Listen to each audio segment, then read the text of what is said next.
আল্লাহ রসুল মদিনায় ঢুকতেছেন এখনো পর্যন্ত মদিনার প্রধান গেটে ঢোকেন নাই। নবীজি আবার যখন মদিনায় ঢুকলেন, ঢোকার পর নবীজি সব সাহাবাদের উদ্দেশ্য করে একটা ভাষণ দিলেন, একটা বক্তব্য দিলেন। আব্দুল্লাহ ইবনে সালাম বলেন, আমি নবীজির বক্তব্যটা শোনার জন্য দাঁড়িয়ে রইলাম। সর্বপ্রথম নবীজির জবান থেকে আমি আব্দুল্লাহ ইবনে সালাম যে বক্তব্যটা শুনলাম, সেই বক্তব্যটা হলো আমার আলোচ্য বিষয়। আল্লাহর রাসূল মদিনায় ঢোকার পর নবীজি ভাষণ দিলেন, ইয়া আইয়ুহান নাস, হে লোক সকল, আফশুস সালাম, পরস্পর সালাম দাও। বলেন না সুবহানাল্লাহ। পরস্পর কি দাও? সালাম দাও।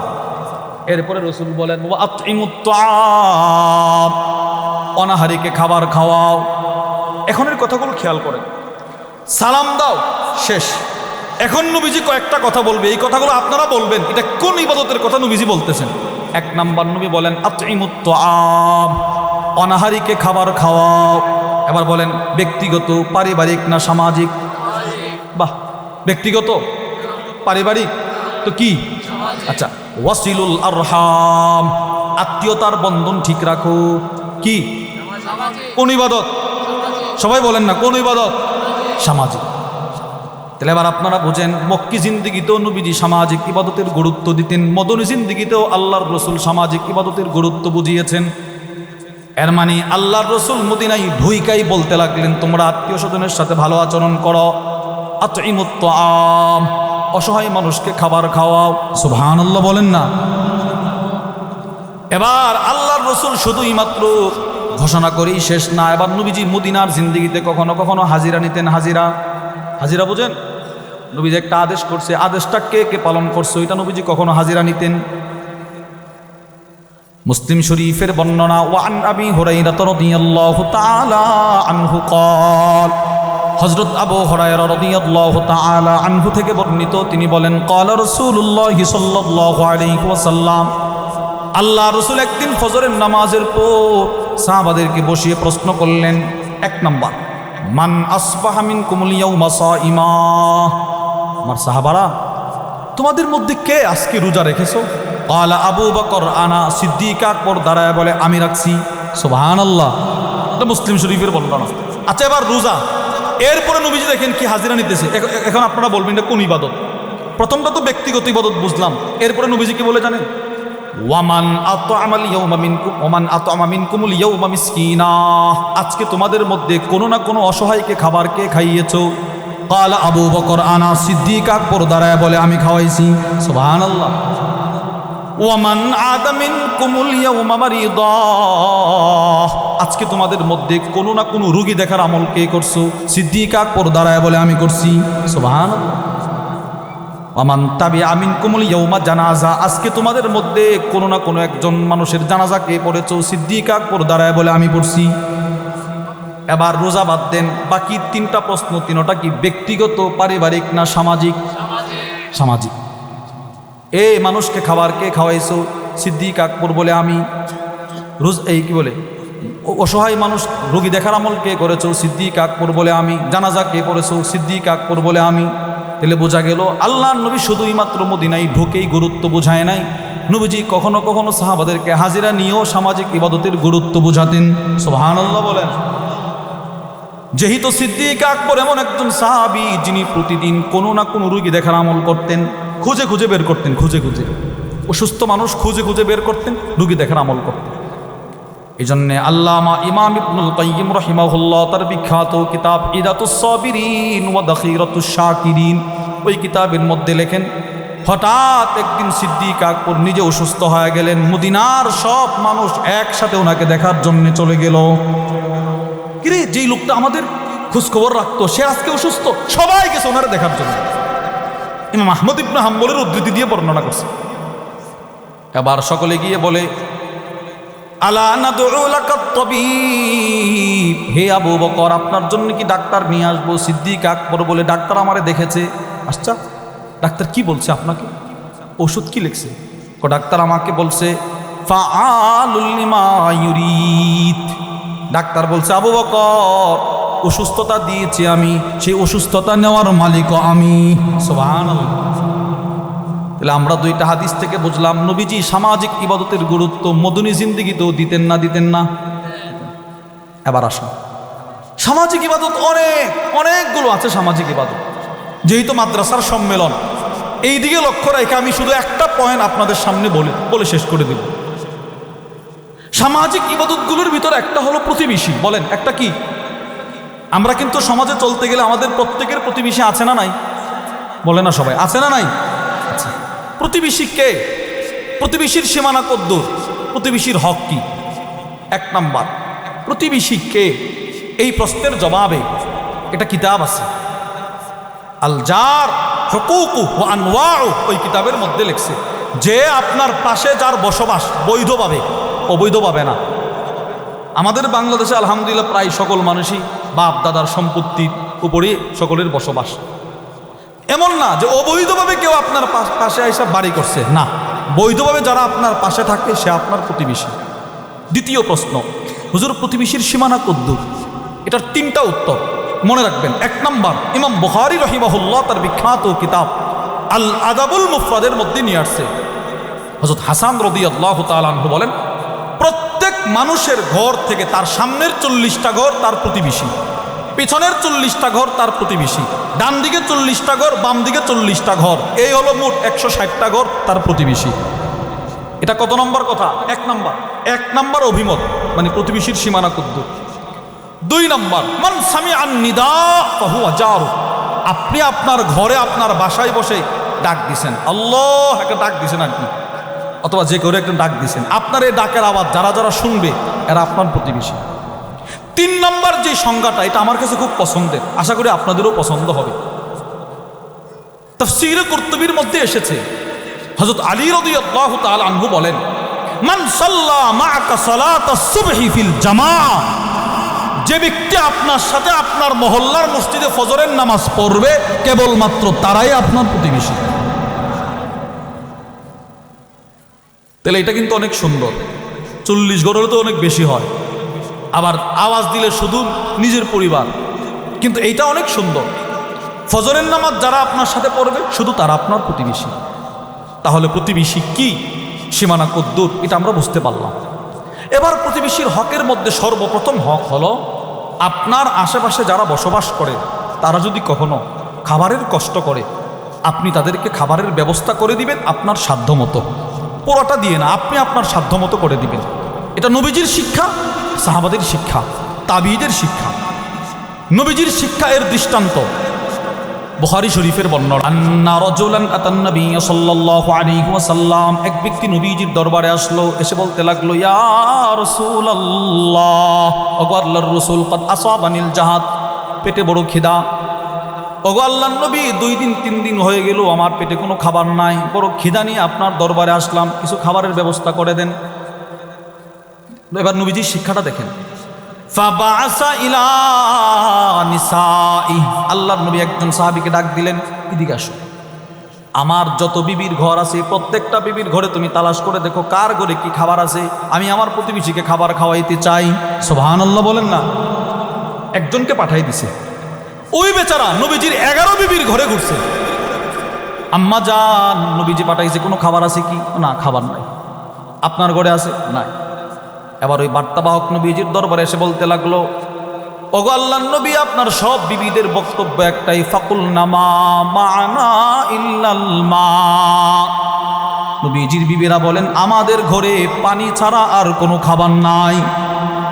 মানে নবীজির ঘরে এই পানি ছাড়া আর কোনো খাবার নাই, রাসূলের ঘরে কোনো খাবার নাই।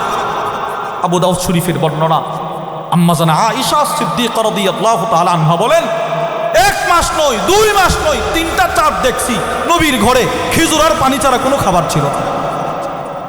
অথচ তিনি কে? মা জামা আল্লাহুল খায়রা কুল্লাহু লিআহাদ ইল্লা লিন-নবী সাল্লাল্লাহু আলাইহি ওয়াসাল্লাম। আসমানের যত শ্রেষ্ঠত্ব, জমিনের যত শ্রেষ্ঠত্ব, পৃথিবীর আগের যত শ্রেষ্ঠত্ব, পৃথিবীর পরের যত শ্রেষ্ঠত্ব, জান্নাতের যত শ্রেষ্ঠত্ব, মিজানের যত শ্রেষ্ঠত্ব, হাসরের যত শ্রেষ্ঠত্ব, সব একসাথে আল্লাহ পাক পৃথিবীর কোনো নবীকে দেয় নাই, শুধু আমার নবীরে দান করছে। আর এই নবীর ঘরে পানি ছাড়া কিচ্ছু নাই। বিষয়টা কি বলেন না? নবীজির ঘরে পানি ছাড়া কিচ্ছু নাই, নবীজির ঘরে কিছু নাই। সাহাবী আয়েশা বলে, ইয়া রাসূলুল্লাহ, এই সাহাবী কাঁদতেছে, ওগো নবীজি, আপনার কাছে আসছে খাবার চাইতে, আর আপনার ঘরেই তো খাবার না।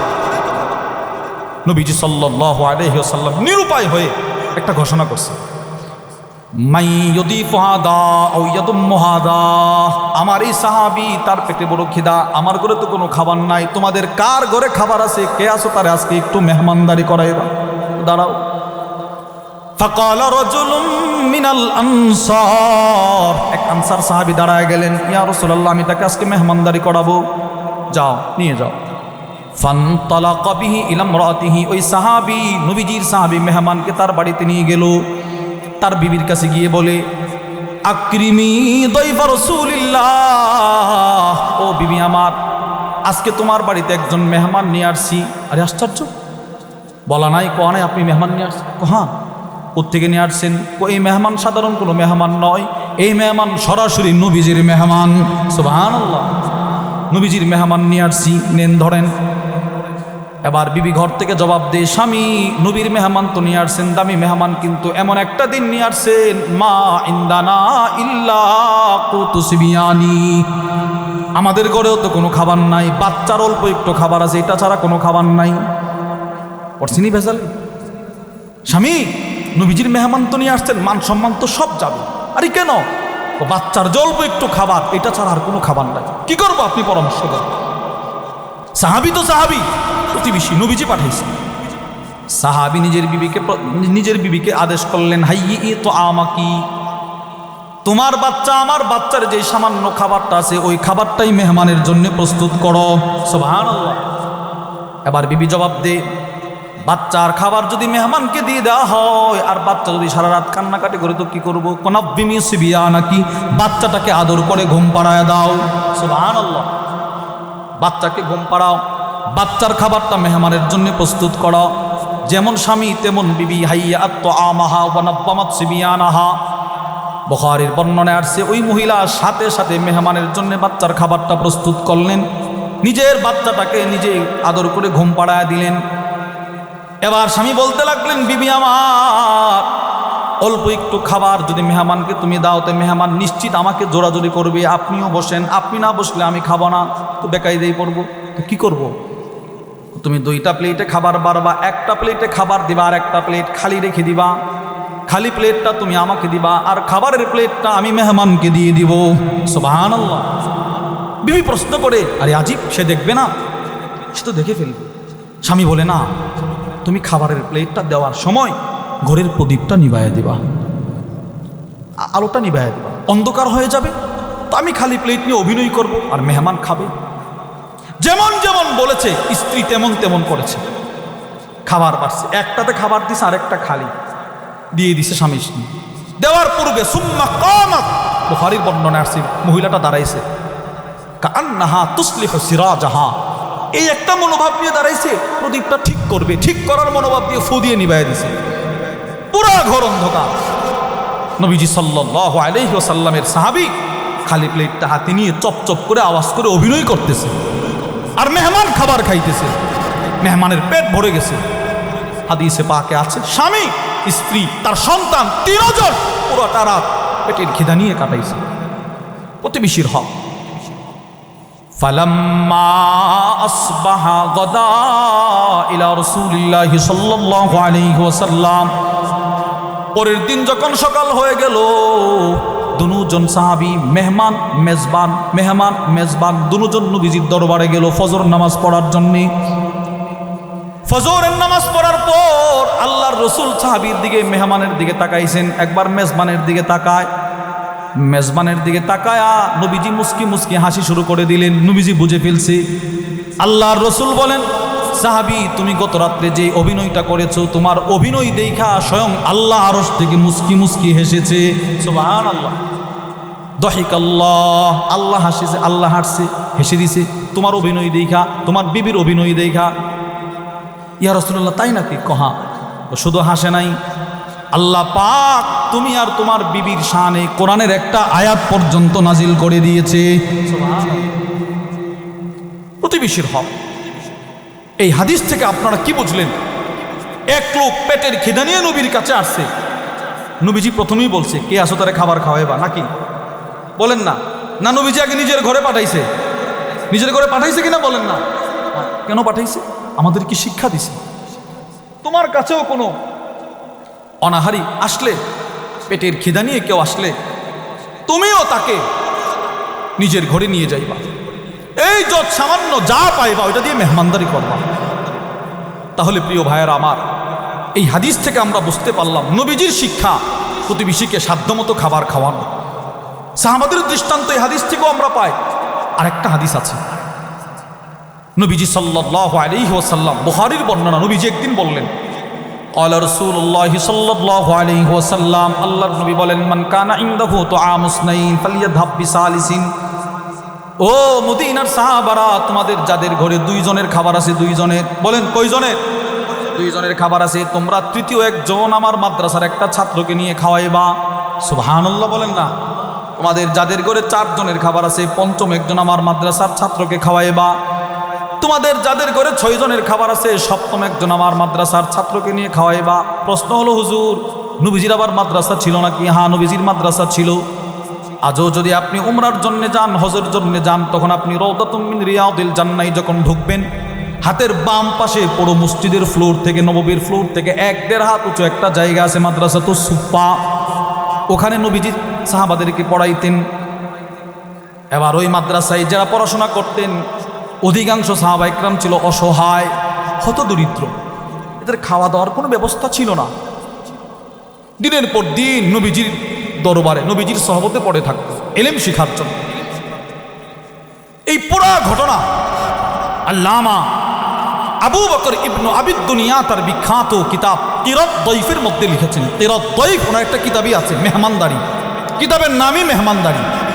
ওই কিতাবের মধ্যে নিয়ে আসছে, কানা আহলুস সুফা ইদা আমসাও, এই নবীজি সকালবেলা ঘোষণা করছে, এই মদিনার সাহাবা ইকরাম, আপনাদের যাদের ঘরে 2 জনের খাবার আছে, আপনারা তৃতীয় একজন আমার একজন ছাত্রকে লুজিং রাখবেন। লুজিং বোঝেন আপনারা? লুজিং জাগির রাখবেন। যাদের ঘরে 4 জনের খাবার আছে, পঞ্চম একজন ছাত্রকে লুজিং রাখবেন আর কি। নবীজি একটা ঘোষণা করছে। এবার আল্লামা আবু বকর ইবনু আবিদ দুনিয়া বলেন, কানা আহলুস সুফা ইদা আমসাও, সকাল পেরিয়ে যখন সন্ধ্যা হলো, ইনতালাকার রাজুল বির রাজুল ওয়ার রাজুলু বির রাজুলাইন ওয়ার রাজুলু বিল খামসা। সন্ধ্যাবেলা মদিনার এলাকার স্থানীয় বাসিন্দারা কেউ একজন আইসা বলে, ইয়া রাসূলুল্লাহ, আমার সাথে একজন দিয়ে দেন, আজকে থেকে একজনকে আমি খাবার খাওয়াবো। সুবহানাল্লাহ বলেন না? কেউ আইসা বলে, ইয়া রাসূলুল্লাহ, 2 জন আমার ঘরে দিয়ে দেন, আজকে থেকে 2 জন আমার ঘরে লুজিং। এই লুজিং সিস্টেম নবীর জমানা থেকে শুরু হয়ে আসছে। ইয়া রাসূলুল্লাহ, আমার ঘরে 3 জনের খাবার আছে, আমি আরেকজনকে খাওয়াইতে পারবো, একজন আমার সাথে দিয়ে দিন। কেউ বলে 2 জন, কেউ বলে 5 জন। কিন্তু ওয়া আম্মা সাদ ইবনে উবাদা ফাইন্নাহু কানা ইয়ানতালিকু বি80 কুল্লা লাইলা। নবীর একজন সাহাবী ছিলেন, নাম তার সাদ ইবনে উবাদা। তিনি আয়েশা প্রতি রাত্রে আল্লাহর নবীকে বলতেন, ওগো আল্লাহর নবী, আমার সাথে 1 জন 2 জন নয়, আমার সাথে প্রতিদিন 80 জন দিয়ে দিবেন, আমি 80 জনকে মেহমানদারি করব। সুবহানাল্লাহ। কতজন ভাই? 80 জন। হযরত সাদ ইবনে উবাদা শুধু 80 জনকে মেহমানদারি করতেন না, তিনি বড় দামি সাহাবী ছিলেন। আল্লামা শামসুদ্দিন যাহাবী রাহিমাহুল্লাহ তার বিখ্যাত কিতাব সিয়ারু আ'লামিন নুবালার মধ্যে লেখেন, আল্লাহর নবী যেদিন মক্কা থেকে হিজরত করে মদিনায় আসছেন, মদিনায় আসার পর থেকে নবীজির লুজিং ছিল এই সাহাবীর ঘরে। সুবহানাল্লাহ। প্রতিদিন এই সাহাবী প্রত্যেকটা দিন নবীজির জন্য তিনি খাবার পাকায় নবীজির ঘরে পাঠাইতেন।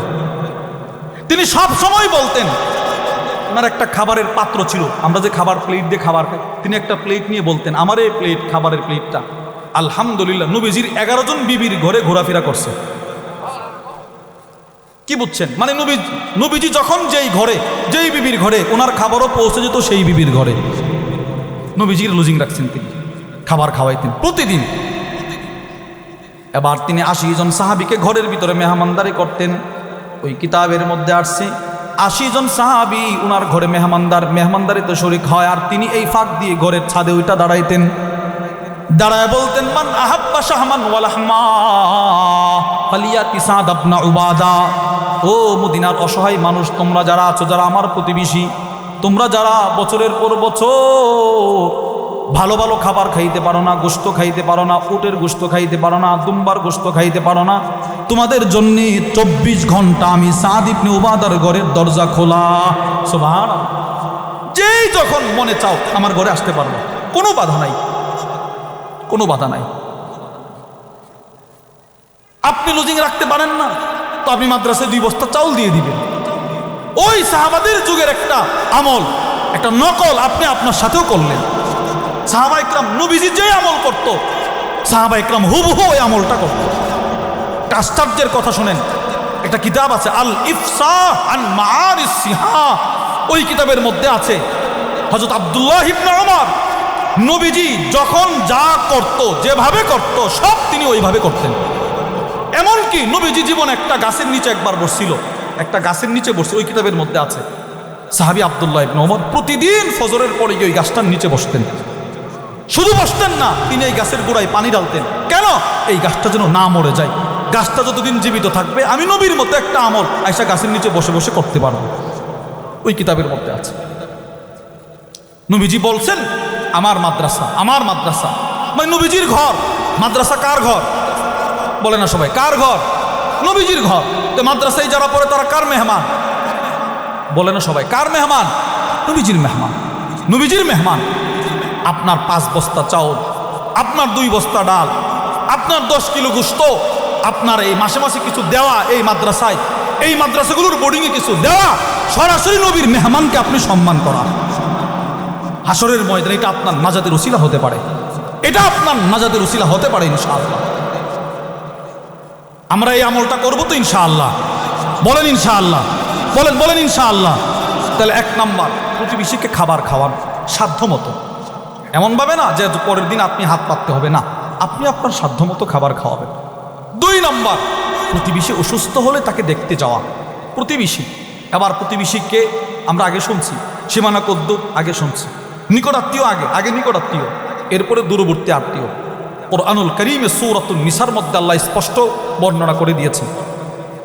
কেউ যদি কারো অসুস্থ প্রতিবেশীরা দেখতে যায়, মুসলিম শরীফের বর্ণনা, নবীজি সাল্লাল্লাহু আলাইহি ওয়াসাল্লাম বলেন আপনার পাশের ঘরের লোকটা অসুস্থ, শুধু আপনি 2টা কদম দিয়ে তার সীমানা আঙ্গিনার ভিতরে ঢুকছেন, একটু ঢুকছেন আর কি, নবীজি বলে সাথে সাথে একজন ফেরেশতা আকাশে ঘোষণা করে তিবতা ওয়া তাবা মামশাক ওয়া তাবাওয়াতা মিনাল জান্নাতি মানজিলা। এই মিয়া, তুমি তো রোগী দেখতে আসো নাই, তুমি তো সরাসরি নিজের জান্নাতে একটা বিল্ডিং বানায় ফেলছো। কেউ যদি শুধু রোগী দেখার আমলটা করে, কিন্তু এই আমলটা কিন্তু আমরা অনেকে ছেড়ে দিছি, করি না। আমাদের শায়েখ দামাত বারাকাতুহুম আরিফ বিল্লাহ হাকিমুন নফস আল্লামা মুফতি মুশতাকুন নবী কাসিম হাফিজাহুল্লাহ হযরতের একটা বয়ান থেকে আমি শুনছি। হুজুর যখন পা ভেঙে হসপিটালে ভর্তি ছিলেন ঢাকা, হুজুরের একজন উস্তাদ আছে যার নাম বলার আগে হুজুর এই কথাটা প্রায় সময় বলে, আমার সবচেয়ে প্রিয় উস্তাদ, লক্ষ্মীপুরের সুনাম ধন্য আলেমে দ্বীন, অনেক বড় আলেম, আল্লামা হারুন আল মাদানী হাফিজাহুল্লাহ, তুমচর আলিয়া মাদ্রাসার সাবেক প্রিন্সিপাল যিনি ছিলেন। হুজুর বলেন আমার উস্তাদ আমাকে দেখার জন্য ঢাকা গেছে। ঢাকা তো ঢাকা যাওয়ার পর হসপিটালে ঢুকছে, আমারে দেখছে। তো আমি বললাম হুজুর এখন কোথায় যাবেন? এখন আমি সরাসরি লক্ষ্মীপুর চলে যাব। অর্থাৎ আমরা কিন্তু ঢাকা, মনে করেন আমাদের কোনো আত্মীয় স্বজন ঢাকা হসপিটালে ভর্তি, আমরা কিন্তু ঢাকা যাই, 2-4টা কাজ হাতে নিয়ে যাই, এই ফাঁক দিয়ে ওনারও দেখে আসলাম, আমার কিছু জরুরি কাজ ওইটাও করে আসলাম। তো হুজুরের উস্তাদ বলে আমি এখন আপনারা দেখছি, এখন সরাসরি লক্ষ্মীপুর চলে যাব। হুজুর কেন? তো দেখেন আমি যদি অন্য কোনো কাজ নিয়ে আসতাম তো নবীর এই সুন্নতটা পরিপূর্ণ আমার আমল হতো না। আমি শুধু লক্ষ্মীপুর থেকে আপনারা দেখার জন্য আসছি, দেখে আবার সোজা লক্ষ্মীপুর চলে যাব, দ্বিতীয় কোনো কাজ নিয়ে ঢাকায় আমি আসি নাই নবীজির এই সুন্নতের উপরে আমল করার জন্য। আমি হুজুরের জবান থেকে শুনছি। নবীজি সাল্লাল্লাহু আলাইহি ওয়াসাল্লাম বলেন তুমিও তোমার প্রতিবেশীকে অসুস্থ হলে দেখতে যাইবা। তিরমিজির বর্ণনা, হযরত আবু ফাখেতা তিনি বলেন আখাদা আলী গুন বিয়াদি, একদিন হযরত আলী রাদিয়াল্লাহু আনহু আমার হাত ধরছেন, আমার বলতেছে ইনতালিক বিনা ইলাল হাসান, হে আবু ফাখেতা চলো আমার ছেলে হাসান অসুস্থ, তার একটু দেখে আসি। আচ্ছা, তো দুজন মিলে গেছে হাসান রাদিয়াল্লাহু আনহুকে দেখার জন্য, ইয়াদাতুল মারিদ করার জন্য, রোগী দেখার আমল করার জন্য। তো গিয়ে দেখে ওই হাসান রাদিয়াল্লাহু আনহুর মাথার কাছে আবু মুসা আশআরী রাদিয়াল্লাহু আনহু আগের থেকেই বসা। হযরত আলী প্রশ্ন করলেন আজি ইত্তায়া আবা মুসা আল আশআরী আইদান আম যায়রা, হে আবু মুসা তুমি কি আমার ছেলে হাসানকে রুগী দেখার নিয়তে দেখার জন্য আসছিলা নাকি এমনিতে আসছিলা এসে দেখছো রুগী? বুঝেন নাই কথাটা? মানে এমনিতেই তুমি সাক্ষাৎ করতে আসছিলা, এসে দেখছো অসুস্থ। এই জন্য আসছো নাকি আগের থেকেই নিয়ত করে আসছো আমার ছেলে অসুস্থ তারে দেখতে আসছো? না, জায়েরা। আমি জায়েরা মানে আমি তাকে দেখার নিয়তে আসি নাই, আইদা আমি তাকে রোগী দেখার নিয়তে আসছি। শুনছি অসুস্থ, একটু দেখতে আসছি। সাথে সাথে হযরত আলী বলে তাহলে একটা সুসংবাদ শোনো। দেখেন কি সুসংবাদটা দিছে। আল্লাহর রাসূল বলেন আমার কোন উম্মত যদি সকালবেলা কোনো রোগীকে দেখতে যায়, বলেন তো সকালবেলা কোনো রোগীকে দেখতে যায়, নবীজি বলেন সন্ধ্যা পর্যন্ত ৭০,০০০ ফেরেশতা যে রোগী দেখতে গেছে তার জন্য মাগফিরাতের দোয়া করতে থাকে। তিরমিজির বর্ণনা এটা। এবার সন্ধ্যাবেলা গেছেন, নবীজি বলেন আগামীকাল ভোর পর্যন্ত, সকাল পর্যন্ত ৭০,০০০ ফেরেশতা তার মাগফিরাতের দোয়া করতে থাকে। অসুস্থ রোগীকে দেখতে যাও ভাই, প্রতিবেশী ঝগড়া হয়, এই ঝগড়া কিন্তু থেকে যাবে, আমি থাকবো না, আমি মরে যাব। এই ঝগড়া করতে গিয়ে যেই কথাগুলো ব্যবহার করেছি, যে যাকে যদ্দুর কষ্ট দিছি, এগুলো কিন্তু পৃথিবীতে থাকবে। আমি আর যার সাথে ঝগড়া হয়েছে আমরা থাকবো কেউ? বলেন না, পৃথিবীতে আজ পর্যন্ত 2 প্রতিবেশী কিয়ামত পর্যন্ত হায়াত পাইছে? পায় নাই, সকলে চলে গেছে। ঝগড়া না করা, মিলেমিশে থাকার চেষ্টা করা। ছোট্ট একটা কথা বলে শেষ করে দিই।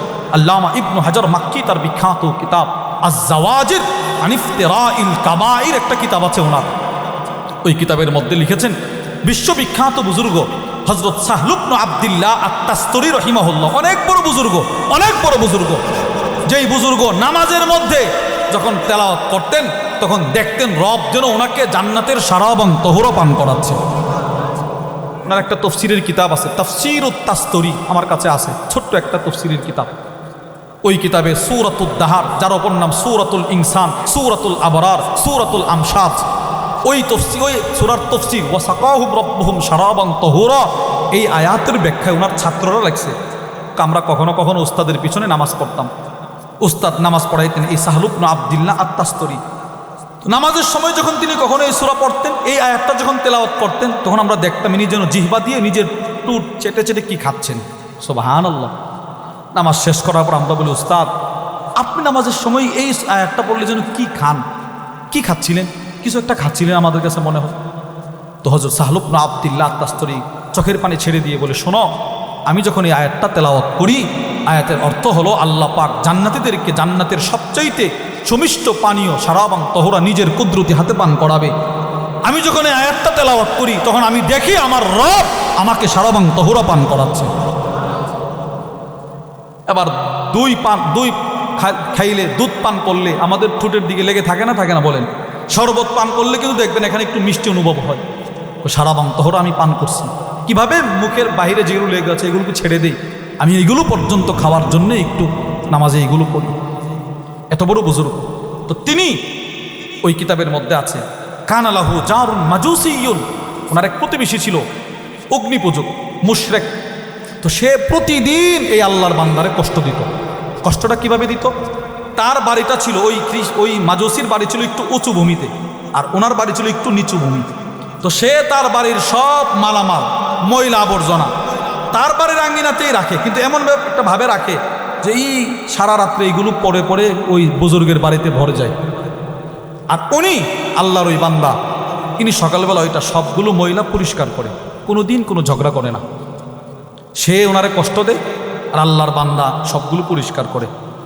ওই কিতাবের মধ্যে আছে হযরত সাহল ইবনে আব্দুল্লাহ আত-তাসতুরি যখন অসুস্থ হয়ে গেলেন, ওই অসুস্থতা, যেই অসুস্থতায় তিনি ইন্তেকাল করলেন, তখন তিনি ওই মাজুসিরে ডাকাইছে, এই আমার প্রতিবেশীকে একটু ডাক দাও। তো সে আসছে, হিন্দু লোকটা আসছে। আসার পরে আল্লাহর এই বান্দা এত বড় বুজুর্গ, তিনি ওই মাজুসির হাত ধরে বলতেছে, ভাই তুমি আমারে মাফ করে দাও, তুমি আমারে মাফ করে দাও। আরে হুজুর আপনি কি করছেন? আপনাকে আমি মাফ করবো? বলো তুমি আমারে মাফ করবা কিনা বলো। আরে হুজুর আপনি করছেনটা কি বলেন না?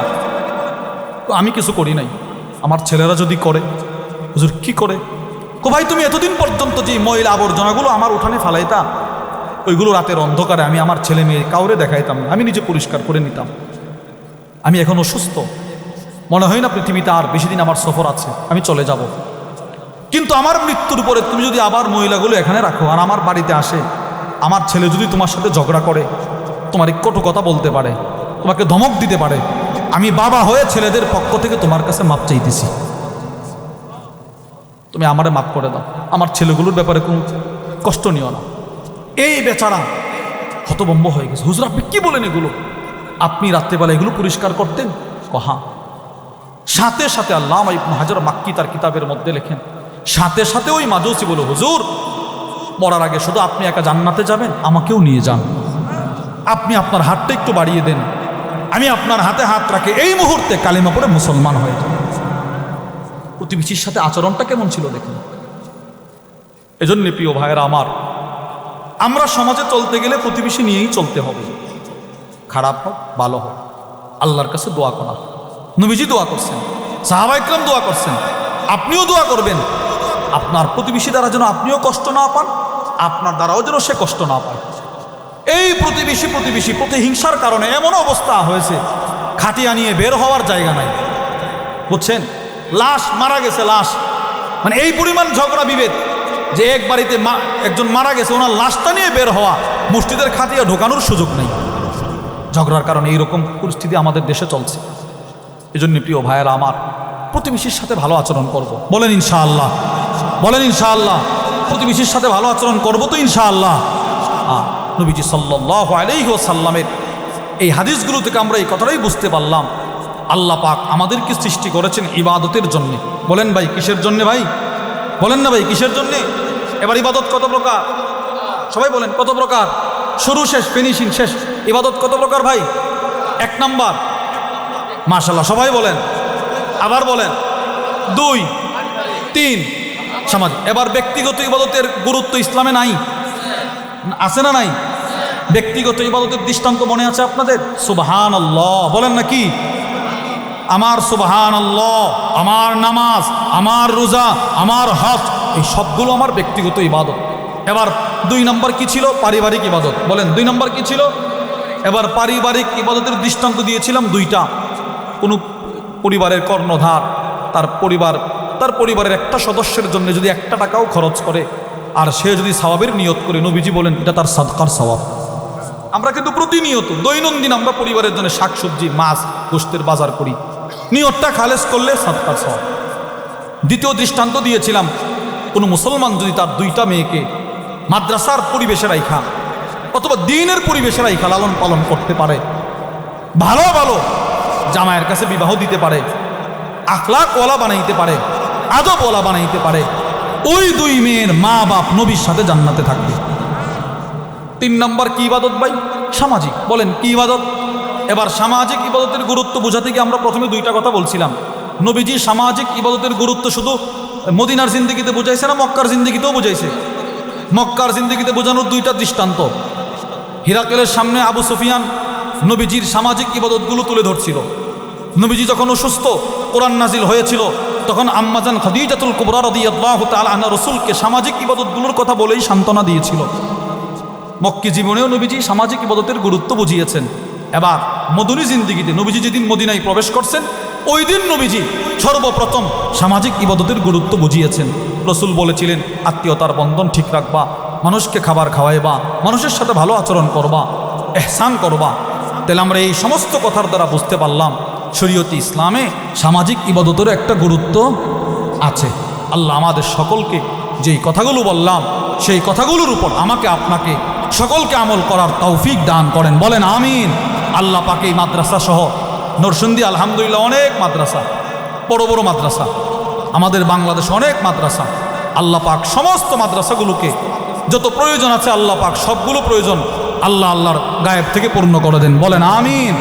এক একটা মাদ্রাসার অনেক খরচ, আল্লাহ পাক যাদেরকে সামর্থ্য দিয়েছে আপনারা যার যার সাধ্য অনুযায়ী মাদ্রাসার প্রতি খেয়াল রাখবেন। বলেন ইনশাআল্লাহ। এটা নবীর গড়। আল্লাহ আমাদের সকলকে যে কথাগুলো বললাম সেই কথাগুলোর উপর আমাকে আপনাকে সকলকে আমল করার তৌফিক দান করেন। যা কিছু বললাম যদি সঠিক হয় আল্লাহর পক্ষ থেকে, ভুল হলে আমার পক্ষ থেকে। ওমা আলাইনা ইল্লাল বালাগ। আসসালামু আলাইকুম ওয়া রাহমাতুল্লাহি ওয়া বারাকাতুহু।